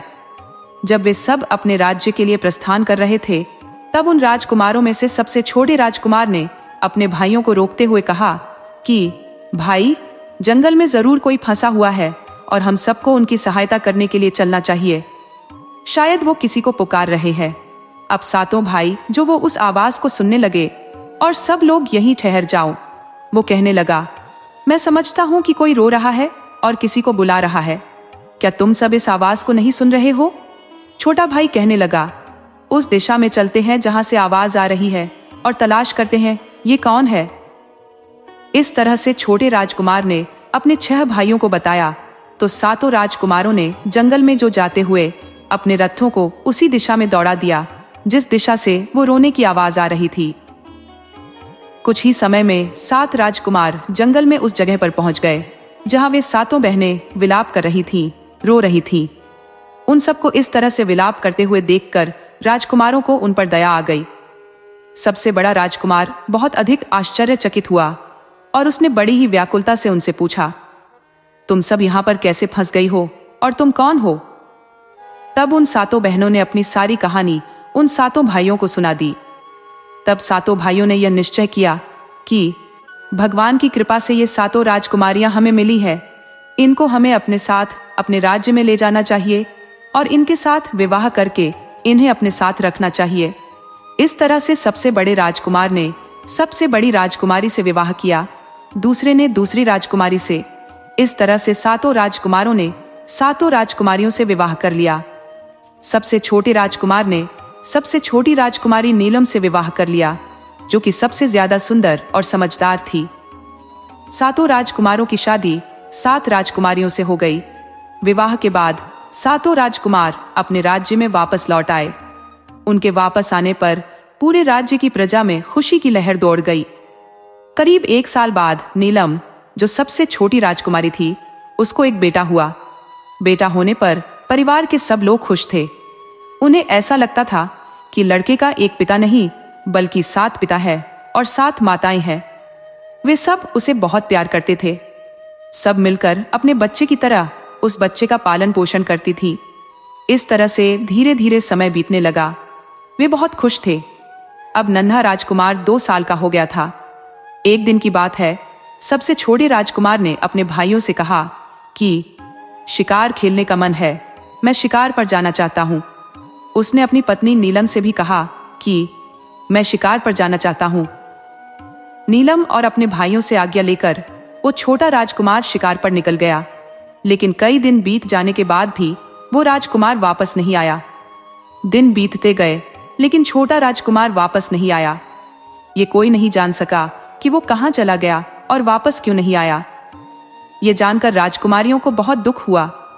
जब उनके पति कहने लगे कि हम भी वहां जाएंगे और उसे ढूंढ कर लाएंगे, उसके भाइयों ने कहा कि वे अपने भाई के बारे में जाकर देखेंगे कि उसके साथ क्या हुआ है और वो कहाँ चला गया है।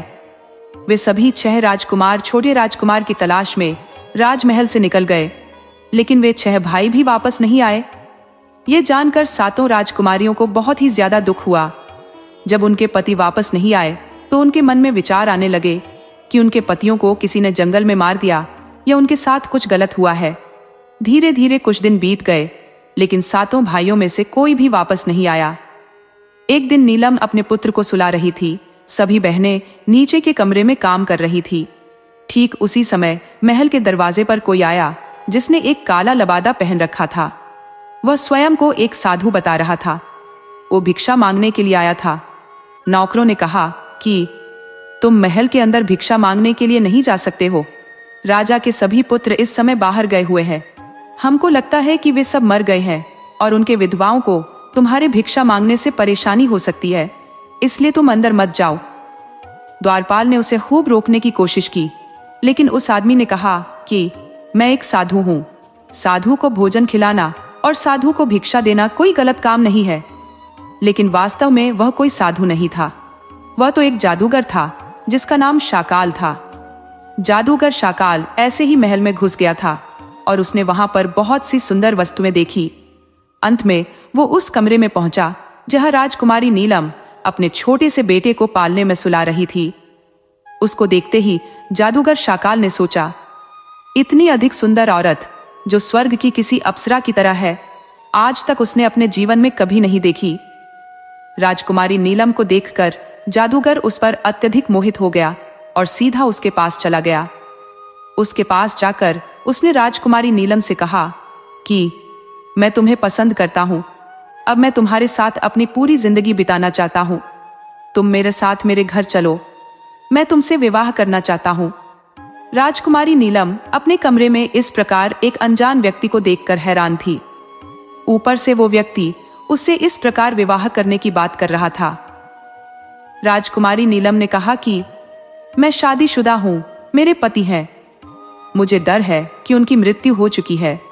फिर भी मेरा यह छोटा सा बेटा है जिसके लिए मैं निश्चित रूप से यहीं रहूंगी और इसका पालन पोषण करूंगी।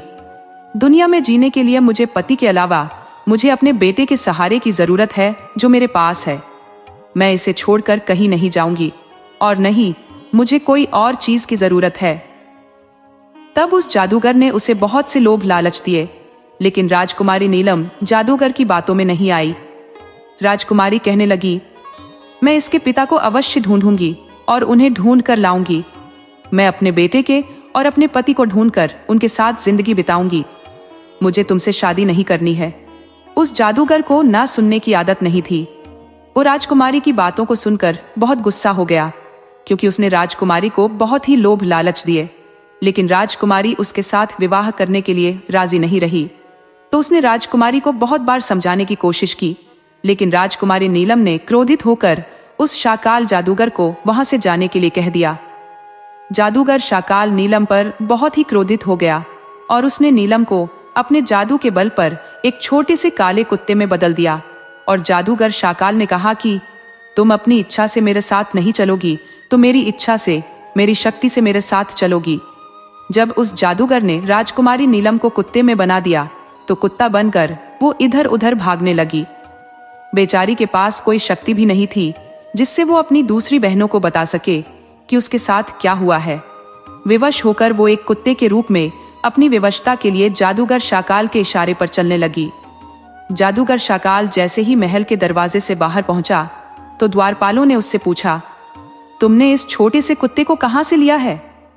तो उस जादूगर ने जवाब दिया, राजकुमारियों ने इस कुत्ते को मुझे एक उपहार के रूप में दिया है। ये सुनते ही द्वारपालों ने उसे कुछ भी पूछे बगैर महल के दरवाजे से बाहर जाने दिया। कुछ समय बाद नीलम की दूसरी बड़ी 6 बहनों ने अपने भांजे के रोने की आवाज सुनी तो उसके कमरे में गई तो उन्होंने देखा वहां कमरे में कोई नहीं था। उन्होंने चारों ओर देखा लेकिन उन्हें नीलम कहीं दिखाई नहीं दे रही थी।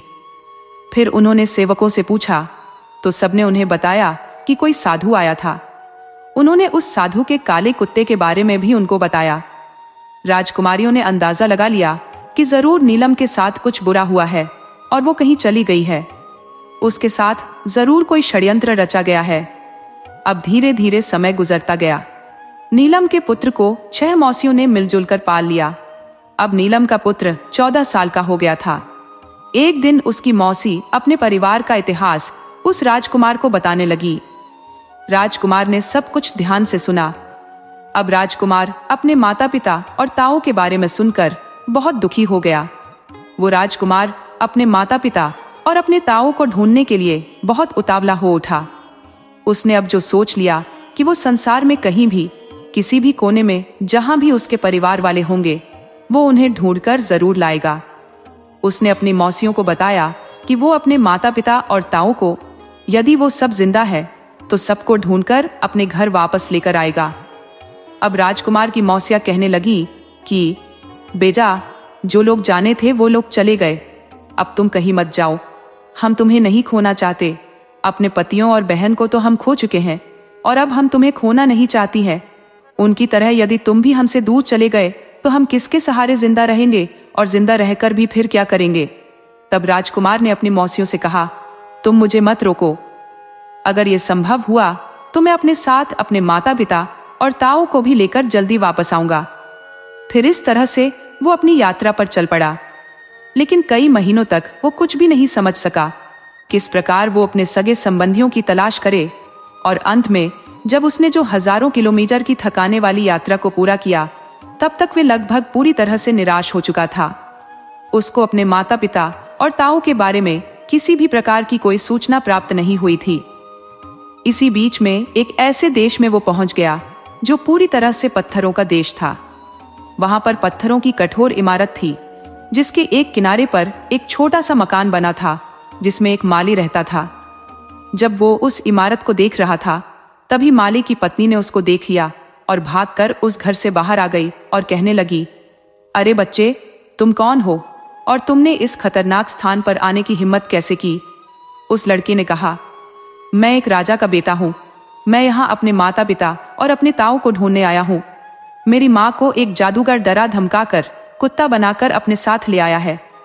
उसकी बात सुनकर माली की पत्नी ने कहा, यह देश और यह स्थान एक महान जादूगर का ही है। उसके पास हर प्रकार की शक्ति भी है, और वो जो व्यक्ति उसकी आज्ञा का उल्लंघन करता है या उसका अपमान करता है, वो उसको अपनी जादू की शक्ति से पत्थर या पेड़ बना देता है। तुम यहाँ पर जो सभी प्रकार के पत्थर और पेड़ देख रहे हो, ये सब के सब कभी जीवित प्राणी थे। इन सबको जादूगर शाकाल ने अपने जादू से पत्थर की मूर्तियों में और पेड़ों में बदल दिया है।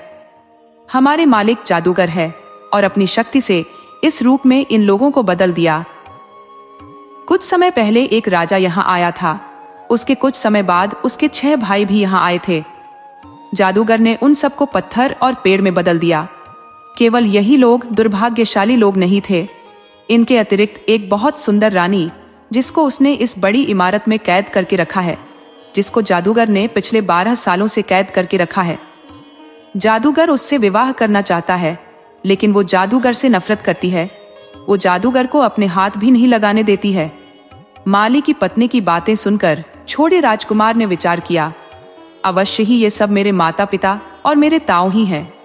आखिरकार अंत में मैंने उन सबको खोज ही लिया जिसके लिए मैं इतने समय से भटक रहा था। इसके बाद उसने अपनी कहानी उस माली की पत्नी को बताई और उससे प्रार्थना की कि वो उसकी सहायता करे। उसने उस माली की पत्नी को कहा कि वो उसे उन बेकसूर और लाचार लोगों के बारे में अधिक से अधिक जानकारी दे। उसने माली की पत्नी से विनती की कि वो उन बेकसूर लोगों को उस जादूगर से बचाने में उनकी मदद करे। माली की पत्नी ने उसकी बात सुनकर उसका साथ देने के लिए उससे वादा कर लिया।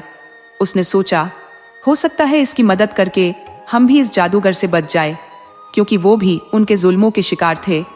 इसलिए उसने उस लड़के का साथ देने के लिए हामी भर ली।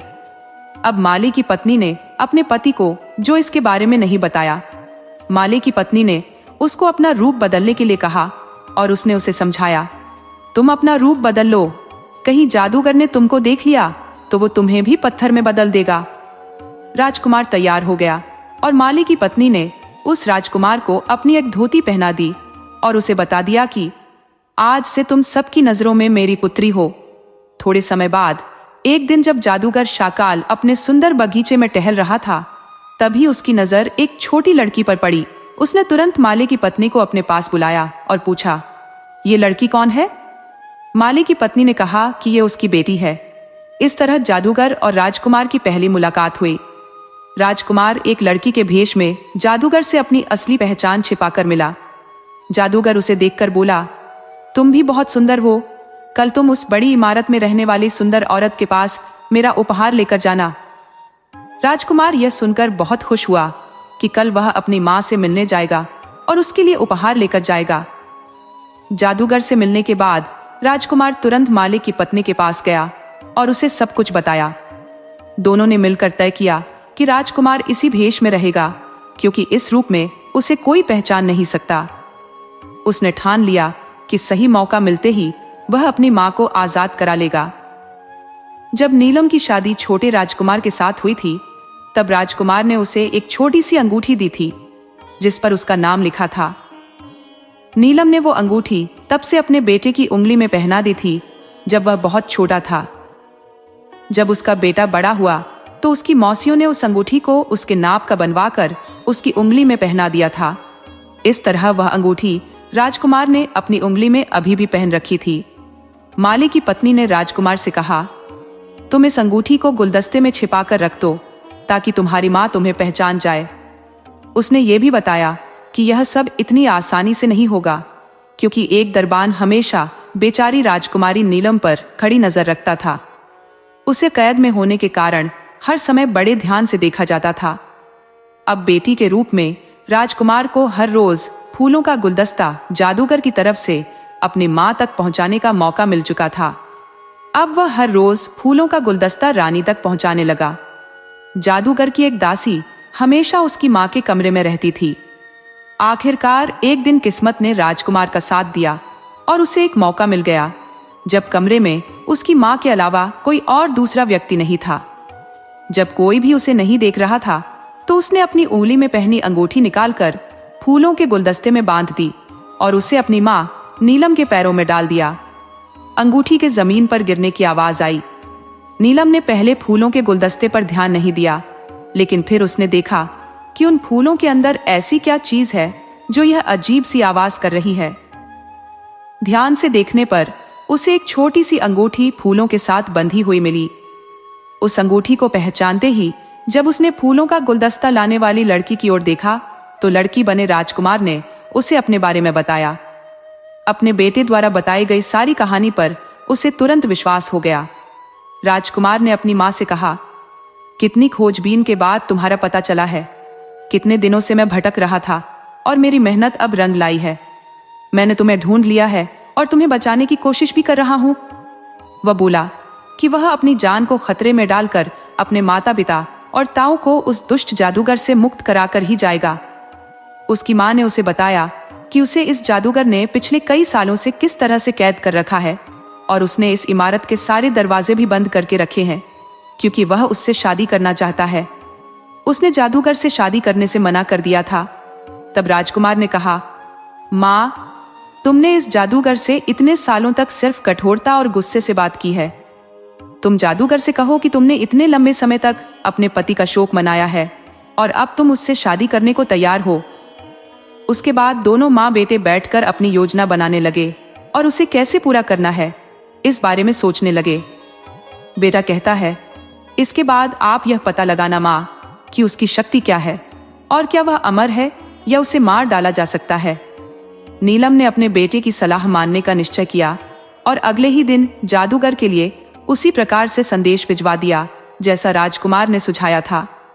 जादूगर शाकाल यह सुनकर बहुत खुश हुआ और वह जल्दी से जल्दी शादी करने के लिए कहने लगा। इसके बाद जादूगर शाकाल ने नीलम से महल में चलने के लिए विनती की, लेकिन नीलम ने कहा कि इससे पहले कि वह उससे शादी करे उसे अधिक समय देना चाहिए ताकि वे आपस में और परिचित हो सके। उसने कहा कि दुश्मनी जितनी लंबी होती है, दोस्ती होने के बाद उनकी दोस्ती का स्तर और भी मजबूत हो सकता है। इसके बाद नीलम ने जादूगर से पूछा, क्या आप पूरी तरह से अमर हैं? क्या आपको कभी मृत्यु छू नहीं सकती? क्या आप मानव जाति को महसूस करने के लिए एक महान जादूगर है? तब जादूगर ने कहा कि तुम यह क्यों पूछ रही हो? तो रानी ने जवाब दिया कि मैं शादी करके आपकी पत्नी बनने से पहले आपके बारे में सब जानना चाहती हूँ। यदि कोई आफत आपके ऊपर आ गई तो मैं उसे कैसे संभालूंगी? पहले पति और पहले पुत्र को तो मैंने खो दिया, लेकिन अगर मैं तुमसे शादी करूंगी और तुम्हें भी खो दूंगी तो मैं किसके सहारे रहूंगी? जादूगर शाकाल ने कहा, यह सच है, मैं दूसरे के रूप में नहीं हूँ। यहाँ से बहुत दूर कई मील की दूरी पर एक घना जंगल है। उस घने जंगल के बीच एक बड़े पौधे के नीचे एक छोटा सा पिंजरा है जिसमें एक हरे रंग का तोता रहता है। उसी तोते के जीवन पर मेरा जीवन निर्भर करता है। उस तोते के मर जाने से ही मैं मरूंगा। जादूगर ने कहा, हालांकि यह काम असंभव है, तोते को किसी प्रकार की चोट नहीं पहुंचाई जा सकती। उस तोते को सुरक्षित बनाए रखने के लिए मैंने वहां पर बहुत सारे लोगों को तैनात कर दिया है। जो भी उस जगह के आसपास नजर आता उसे तुरंत मार दिया जाएगा। नीलम की जो बातें उस दुष्ट जादूगर से हुई थी, वह सब बातें नीलम ने अपने पुत्र को बता दी, लेकिन बेटे की जान को खतरे में पड़ता देखकर रानी ने उस तोते को पाने का विचार भूलने के लिए कहा। जादूगर के डर से नीलम ने अपने पुत्र को वहां जाने से मना करना पड़ा। अपनी मां के डर को समझने के बावजूद राजकुमार ने जवाब दिया, मां, जब तक मैं उस तोते को कैद करके नहीं लाता तब तक मेरे पिता और मेरे ताऊ उस दुष्ट जादूगर की कैद से मुक्त नहीं हो सकते। डरो मत मां, मैं जल्दी वापस आऊंगा और इस बीच आप जादूगर से अच्छे से बातें करते रहना, हंसकर बोलना। अब राजकुमार अपनी मां को जल्दी ही वापस आने का वचन देकर तोते की तलाश में निकल गया। थकाने वाली कई मील की लंबी यात्रा के बाद आखिर राजकुमार एक बहुत बड़े और घने जंगल में पहुंच गया। जब वह वहां पहुंचा तब तक लंबे समय से लगातार चलते रहने के कारण राजकुमार बुरी तरह थक चुका था। वह जंगल में एक बहुत ही बड़े पेड़ के नीचे वह आराम करने लगा और कुछ ही समय में ठंडी हवा चलने के कारण उसको नींद आ गई। अब राजकुमार ने वहां पर देखा कि पास में दो बड़े दानव बड़े आराम से सो रहे हैं। उनके पास ही एक बड़े पेड़ पर एक तोते का पिंजरा है। इसके बाद राजकुमार ने चुपके से उस तोते के पिंजरे को उठा लिया। उसके बाद राजकुमार ने अपनी वापसी की यात्रा शुरू कर दी और वह तब तक चलता रहा जब तक वह एक बार फिर उस दुष्ट जादूगर शाकाल के महल तक नहीं पहुंच गया। वह महल के दरवाजे के पास नीचे बगिया में बैठकर उस तोते के साथ खेलने लगा।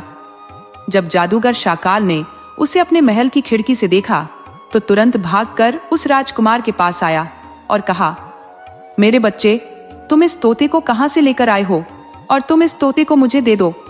इसके लिए मैं तुम्हें बहुत सा धन दौलत दूंगा। लेकिन राजकुमार ने जादूगर को मना कर दिया। राजकुमार ने कहा कि नहीं, मैं अपने तोते को तुम्हें नहीं दे सकता। ये कई सालों से मेरा प्रिय पालतू पक्षी है।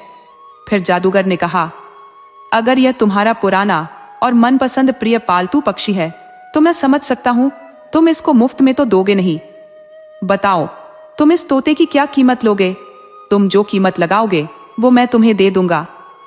राजकुमार ने कहा कि साहब, मैं अपने प्यारे तोते को नहीं बेच सकता। इसलिए जादूगर शाकाल बहुत अधिक बेताब हो गया और उसने कहा, तुम इसके बदले में मुझसे कुछ भी ले सकते हो, बस तुम मुझे यह तोता दे दो। जादूगर की यह बात सुनकर राजकुमार उससे बोला कि चलो ठीक है, अगर तुम इसके बदले कुछ देना ही चाहते हो तो मैं यह तोता तुम्हें दे दूंगा। राजकुमार की बात सुनकर जादूगर खुश होते हुए बोला, ठीक है, बताओ तुम्हें क्या चाहिए, मैं तुम्हें जरूर दूंगा।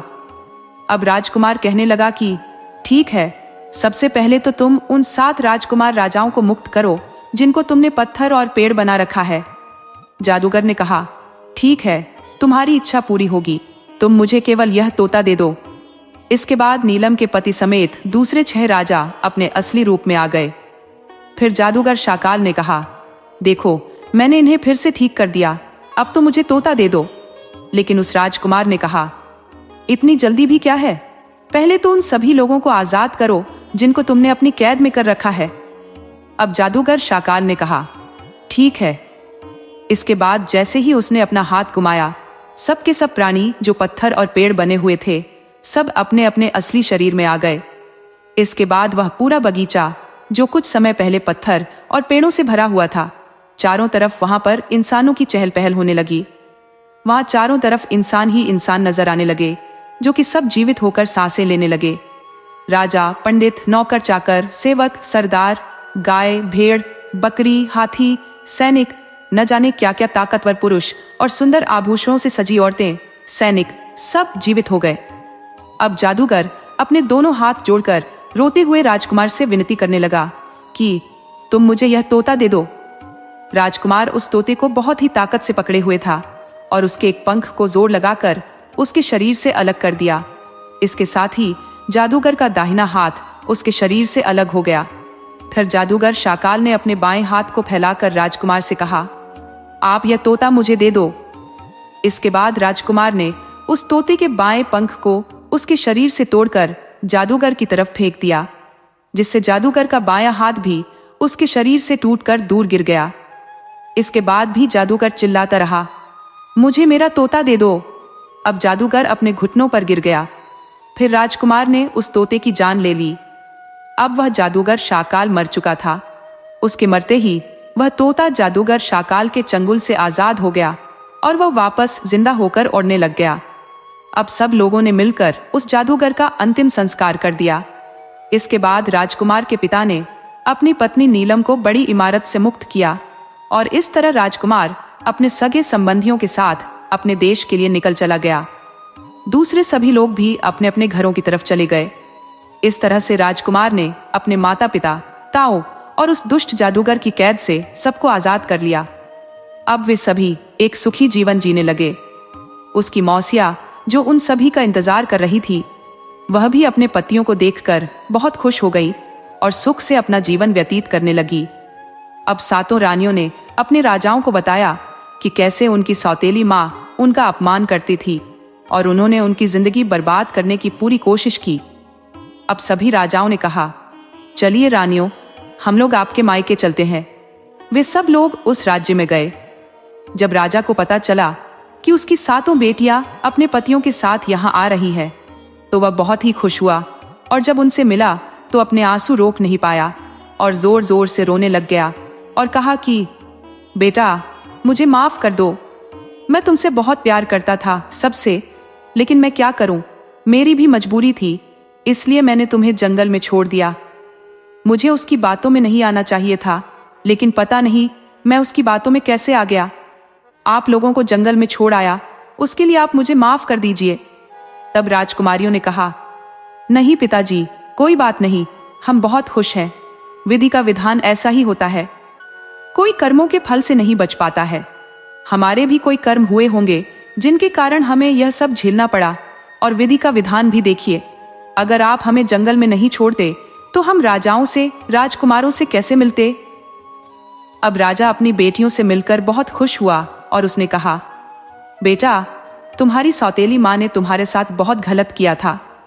इसी कारण जिस दिन मैं तुम्हें जंगल छोड़कर वापस आया था, उसी रात को सौतेली माँ को पता नहीं अचानक से क्या हो गया, वह जलकर मर गई और उसके बुरे कर्म उसे हाथों हाथ ही मिल गए थे। मैंने तो तुम सभी को ढूंढने की बहुत कोशिश की, लेकिन तुम मुझे कहीं पर भी नहीं मिली। तब मैंने यह सोच लिया कि पता नहीं मेरी बेटियां कहाँ होंगी।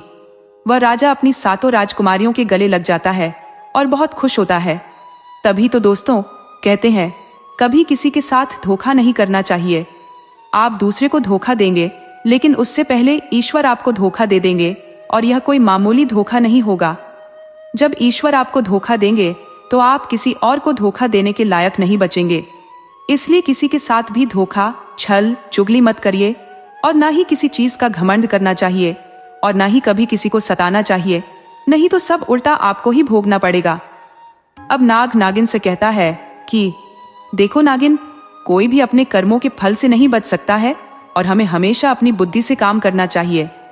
कभी भी घबराना नहीं चाहिए, और विपरीत परिस्थितियों में सभी का साथ देना चाहिए, और कभी भी किसी को सताना नहीं चाहिए, और ना ही सभी के साथ प्यार से और मिलजुल कर रहना चाहिए। तब नागिन कहती है, सचमुच पिया जी, आज आपने मुझे बहुत ही ज्ञानवर्धक कहानी सुनाई है।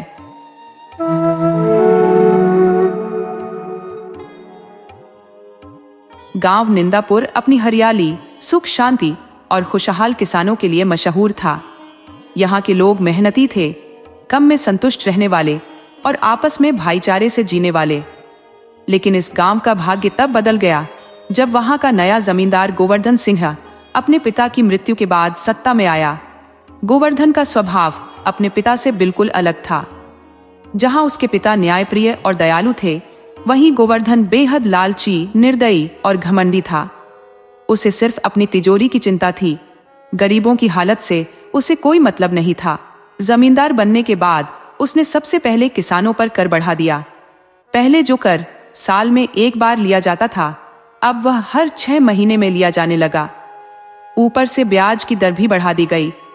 गरीब किसान, जो पहले ही अपने परिवार के लिए मुश्किल से 2 वक्त की रोटी जुटा पाते थे, अब कर्ज में डूबने लगे। पहले जो जमींदार का सम्मान करते थे, अब वहीं उसे कोसने लगे। लेकिन कोई उसके खिलाफ कुछ बोलने की हिम्मत नहीं करता था। गोवर्धन सिंह के पास एक विशाल हवेली थी, जिसे उसके दादा परदादा ने बनवाया था। ये हवेली इतनी बड़ी थी कि उसमें 100 से ज्यादा कमरे थे। लेकिन हवेली में रहने वाले लोग बहुत कम थे। गोवर्धन, उसकी पत्नी कमला और उसका छोटा भाई माधव। नौकर चाकर जरूर थे, लेकिन उन्हें भी डर के साए में रहना पड़ता था। जमींदार के गुस्से से सब थर थर कांपते थे। एक दिन गांव का सबसे गरीब किसान कालू राम अपनी फसल का आधा हिस्सा लेकर हवेली पहुंचा। उसकी आंखों में दर्द था, लेकिन मजबूरी भी। उसने हाथ जोड़कर कहा, मालिक, इस बार सूखा पड़ गया, फसल आधी ही हो पाई, कर देने में असमर्थ हूं, कुछ मोहलत दे दीजिए। गोवर्धन सिंह की आंखों में क्रोध चमक उठा। उसने गद्दी पर बैठते हुए ठंडी आवाज में कहा, मोहलत? क्या तुम्हें लगता है कि मेरी हवेली भीख मांगकर चलती है, या मेरी तिजोरी बिना सिक्कों के भरी रहेगी? अगर कर नहीं दे सकते तो अपनी जमीन मेरे नाम कर दो। कालू राम ने हाथ जोड़कर गिड़गिड़ाया, मालिक, मेरे बच्चों का पेट इसी जमीन से पलता है। अगर आप इसे भी ले लेंगे तो हम कहां जाएंगे? जमींदार को कोई फर्क नहीं पड़ा। उसने अपने सिपाहियों को बुलाकर हुक्म दिया कि कालू राम की जमीन जब्त कर ली जाए। बेबस किसान रोता गिड़गिड़ाता रहा, लेकिन उसकी सुनने वाला कोई नहीं था। जमींदार की क्रूरता दिन ब दिन बढ़ती गई। इस बीच गोवर्धन सिंह के लालच ने एक नया रूप ले लिया। अब वह गांव के जंगलों और तालाबों पर भी कब्जा जमाने लगा। उसने ऐलान किया कि गांव के लोग अब बिना उसकी अनुमति के जंगल से लकड़ी नहीं काट सकते, तालाब से मछली नहीं पकड़ सकते। यहाँ तक कि लोगों को मंदिर के पास की जमीन पर भी कर देना पड़ता था।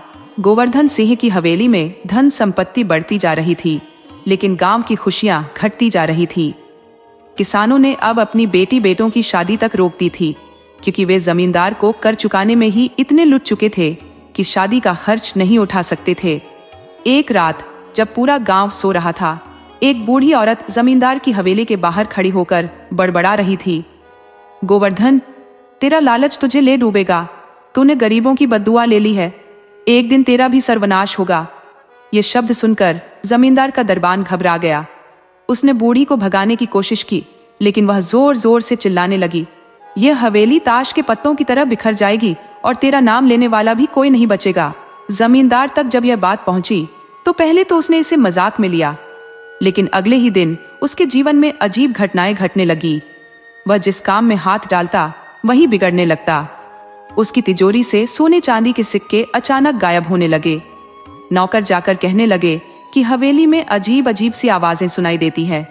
कुछ लोगों ने तो ये भी कहा कि उन्होंने आधी रात को हवेली के बाहर किसी साये को घूमते हुए देखा है। गोवर्धन सिंह इन बातों को अंधविश्वास समझकर नजरअंदाज करता रहा, लेकिन धीरे धीरे उसकी नींद उड़ गई। उसके मन में एक डर बैठ गया था, पर वह इसे स्वीकार करने को तैयार नहीं था। इस बीच गांव में जमींदार के खिलाफ गुस्सा बढ़ता गया। किसान एकजुट होने लगे, लेकिन अभी तक उनमें खुलकर बगावत करने की हिम्मत नहीं थी। गोवर्धन सिंह को इस बात का अंदाजा नहीं था कि उसका लालच उसे एक खतरनाक मोड़ पर ले जा रहा है। वह सोच रहा था कि उसकी सत्ता अटूट है, लेकिन उसे यह नहीं पता था कि यह केवल एक शुरुआत थी, एक ऐसे अंत की जो उसने खुद अपने लिए तैयार किया था। गोवर्धन सिंह के लालच की कोई सीमा नहीं थी। वह जितना पाता उतना कम लगता। हवेली की तिजोरी दिन ब दिन भरती जा रही थी, लेकिन उसकी भूख बढ़ती जा रही थी। गांव के किसानों की हालत खराब हो चुकी थी। खेतों पर उसका अधिकार हो चुका था, जंगल और तालाबों पर भी कब्जा जमा लिया था। लेकिन अब वह कुछ और चाहता था, ऐसा कुछ जो उसे इस पूरे इलाके का सबसे ताकतवर आदमी बना सके। एक दिन उसके दरबार में एक अनजान साधु आया। उसकी उम्र लगभग 87 वर्ष की होगी। लंबी सफेद दाढ़ी और गेरुआ वस्त्र पहने हुए था। उसकी आंखों में एक अजीब चमक थी, मानो वो कोई रहस्य समेटे हुए हो।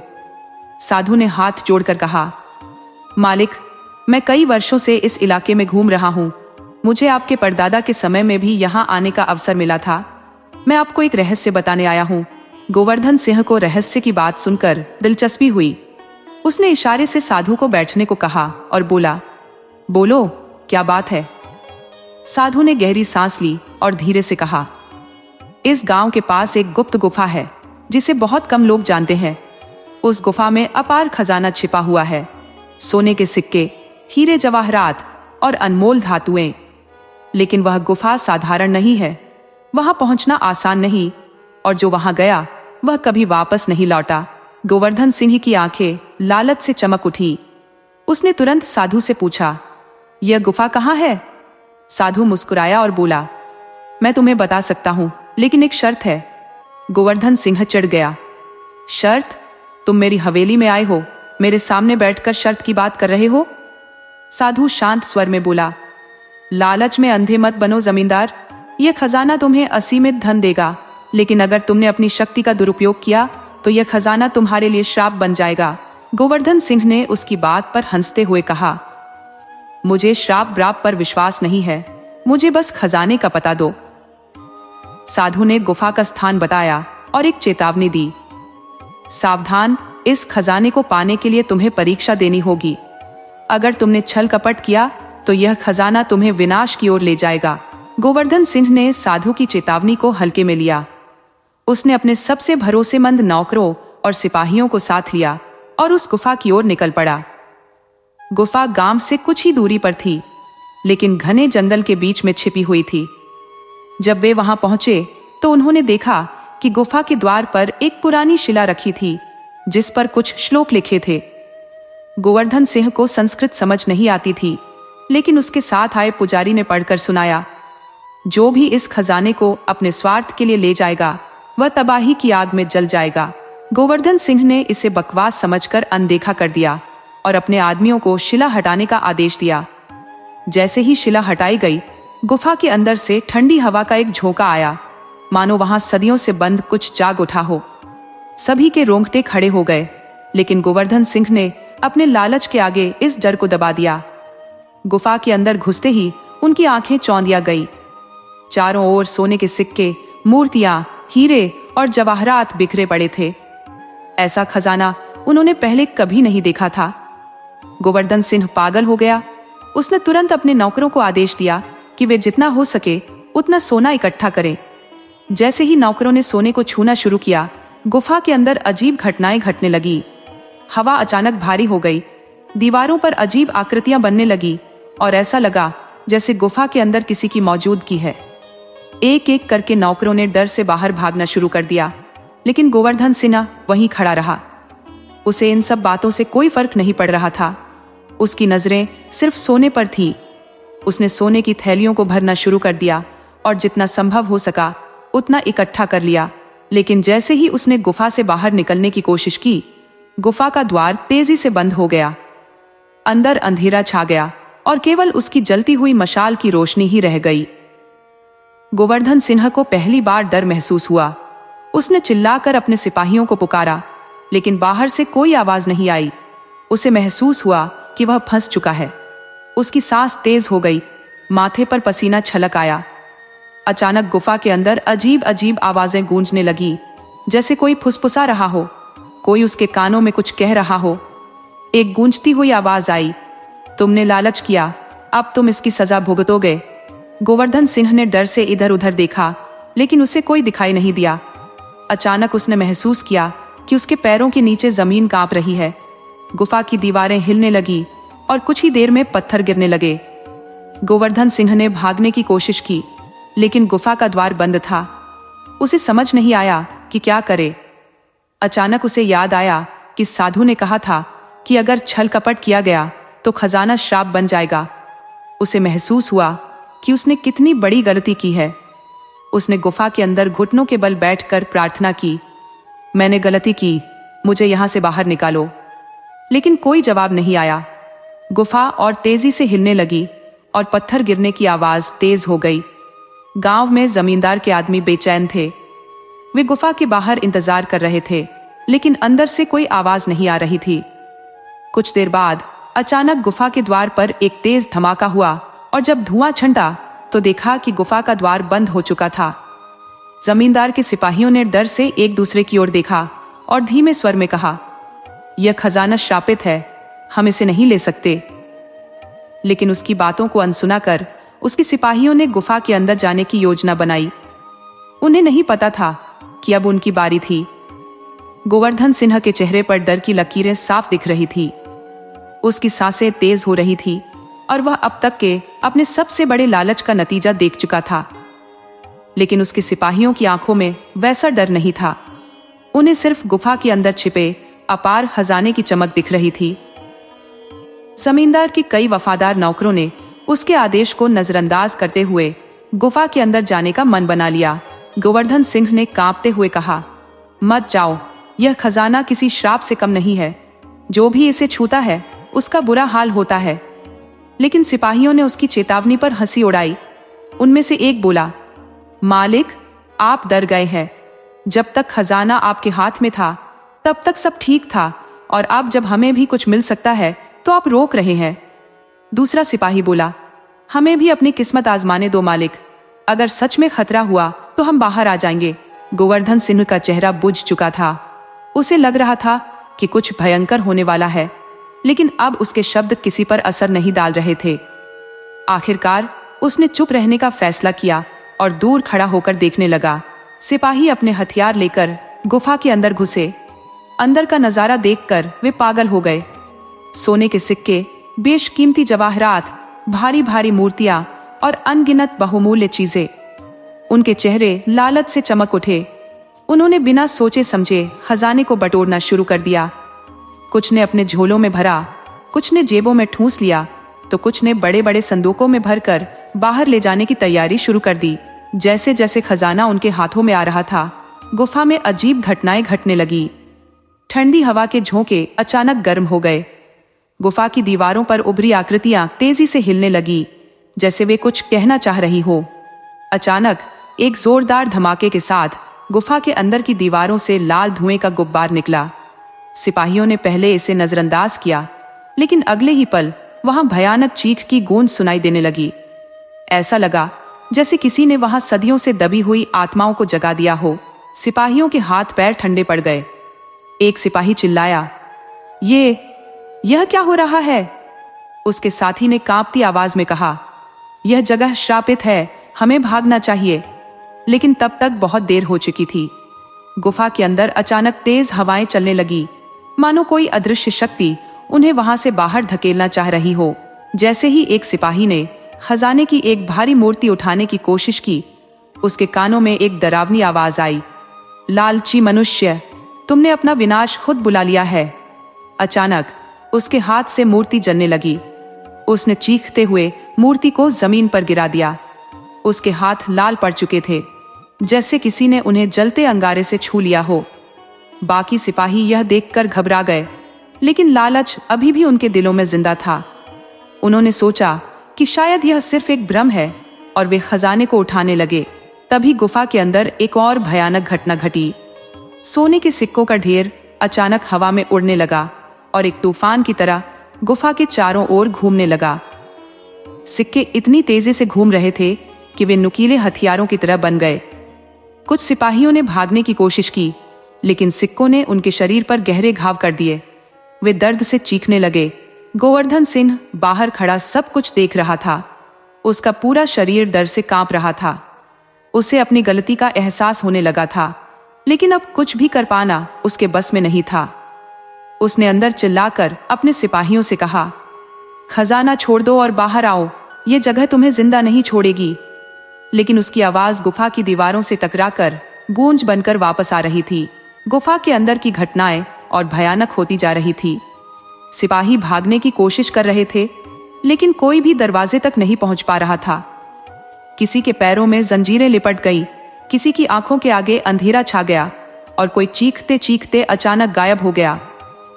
गुफा की दीवारें अब धीरे धीरे बंद होने लगी।